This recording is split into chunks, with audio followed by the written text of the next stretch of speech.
হে যুবক, জীবনে অনেক গুনাহ করেছ, অনেক পাপাচার করেছ, অনর্থক কাজে নিজের জীবনের মূল্যবান সময়গুলোকে নষ্ট করেছ। হে যুবক, তোমাকে বলছি, এখনো কি সময় হয়নি তোমার রবের দিকে ফিরে আসার? এখনো কি সময় হয়নি তোমার রবের দিকে প্রত্যাবর্তন করার? আর কত সময় তুমি গুনায় বিফল হয়ে থাকবে? আর কত সময় তুমি পাপের সমুদ্রে হাবুডুবু খাবে? আর কত সময় তুমি তোমার প্রতিপালক সম্পর্কে উদাসীন হয়ে থাকবে? তোমার প্রতিপালক তোমাকে লক্ষ্য করে বলছেন, ইয়া আইয়ুহাল ইনসানু মা গাররাকা বিরাব্বিকাল কারীম। হে লোক সকল, হে মানুষ, কোন জিনিস তোমাকে তোমার প্রতিপালক সম্পর্কে উদাসীন করে রাখলো? কোন জিনিস তোমাকে তোমার প্রতিপালক সম্পর্কে গাফেল করে রাখলো? হে যুবক, তুমি পাহাড় সমপরিমাণ গুনাহ করে ফেলেছ। গুনাহ করতে করতে গুনার সমুদ্রে হাবুডুবু খাচ্ছ। পৃথিবীর এমন কোনো খারাপ কাজ বাদ নেই যেটা তুমি করনি। পৃথিবীর এমন কোনো পাপাচার বাদ নেই যেটা তুমি করনি। তুমি মনে মনে ভাবছো যে আল্লাহ সুবহানাহু ওয়া তাআলা তোমাকে কখনোই ক্ষমা করবেন না। আল্লাহর রহমতের ব্যাপারে তুমি নৈরাশ হয়ে গেছো। কিন্তু জেনে রাখো, আল্লাহ তাআলা তোমাকে লক্ষ্য করে বলছেন, ইয়া ইবাদিয়াল্লাযীনা আসরাফু আলা আনফুসিহিম লা তাকনাতু মির রাহমাতিল্লাহ ইন্নাল্লাহা ইয়াগফিরুয যুনুবা জামিআ ইন্নাহু হুয়াল গফুরুর রহিম।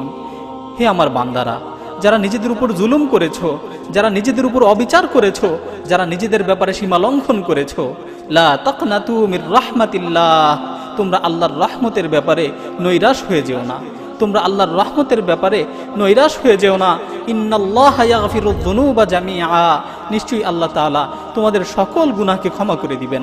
নিশ্চয়ই আল্লাহ তাআলা তোমার জীবনের সমস্ত গুনাহকে ক্ষমা করে দিবেন।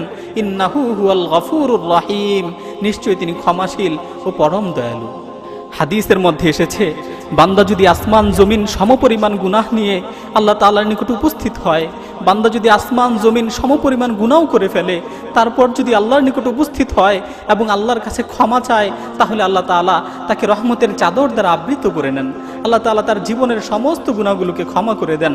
আল্লাহ তাআলা পবিত্র কালামে মাজিদে ইরশাদ করছেন, নাব্বি ইবাদি আন্নী আনাল গফুরুর রহিম।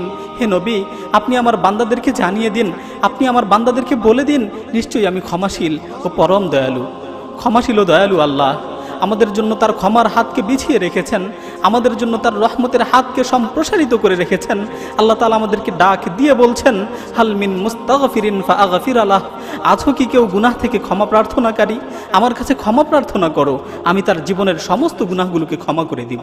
আল্লাহ তাআলা আমাদেরকে ডাকছেন, আমাদের মতো পাপিষ্ঠ বান্দাদের ডাক দিয়ে বলছেন, হাল মিন মুস্তাগফিরিন ফাআগফির লাহ। আছো কি কেউ গুনাহ থেকে ক্ষমা প্রার্থনাকারী? আমার কাছে ক্ষমা চাও, আমি তাকে ক্ষমা করে দিব। আসুন না একনিষ্ঠতার সাথে আল্লাহর কাছে ক্ষমা চাই। নিজের জীবনের সকল অপরাধের কথা স্মরণ করে দুহাত তুলে আল্লাহ সুবহানাহু ওয়া তাআলার কাছে ফরিয়াদ করে বলি, রব্বানা যালামনা আনফুসানা ওয়া ইল্লাম তাগফির লানা ওয়া তারহামনা লানাকুনান্না মিনাল খাসিরিন। হে আল্লাহ, আমরা নিজেদের উপর জুলুম করেছি। হে আমাদের রব, আমরা নিজেদের উপর জুলুম করেছি, আমরা আমাদের উপর অন্যায় করেছি, অবিচার করেছি। আপনি যদি আমাদেরকে ক্ষমা না করেন, আপনি যদি আমাদের উপর দয়া না করেন, তাহলে আমরা ক্ষতিগ্রস্তদের অন্তর্ভুক্ত হয়ে যাব, আমরা ধ্বংস হয়ে যাব, আমরা ক্ষতিগ্রস্তদের অন্তর্ভুক্ত হয়ে যাব। আমরা যদি একনিষ্ঠতার সাথে আল্লাহর কাছে তওবা করি, আল্লাহ তাআলা অবশ্যই আমাদেরকে ক্ষমা করে দিবেন। সুতরাং আসুন না একনিষ্ঠভাবে আল্লাহর কাছে তওবা করি, আল্লাহর কাছে ক্ষমা প্রার্থনা করি। আল্লাহ তাআলা যেন আমাদের তওবাকে কবুল করে আমাদেরকে তাওয়াবিন ও মুতাতাহহিরিনদের মাঝে অন্তর্ভুক্ত করে নেন। আমিন।